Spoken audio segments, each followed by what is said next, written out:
তো আপনারা বাড়িতে প্রায়ই দেখেন এই ধরনের চায়না লাইট, যেটি চার্জার পিন ভেঙে পড়ে আছে এবং আপনার বাচ্চারা বাড়ির সেটি খেলা করছে। তো আজকে আপনাদেরকে দেখাবো মিস্ত্রির কাছে না গিয়ে কিভাবে এর নতুন চার্জার পয়েন্ট লাগিয়ে লাইটটিকে আবার আপনি পুনরায় ব্যবহার করতে পারবেন। তা চলুন আপনাদেরকে দেখাই কিভাবে আমি এটি রিপেয়ারিং করছি।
তো দেখলেন কিভাবে আমি এর লাইটটিকে রিপেয়ারিং করলাম।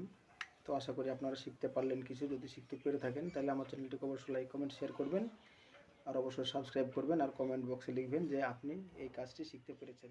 তো দেখা হবে পরে ভিডিও।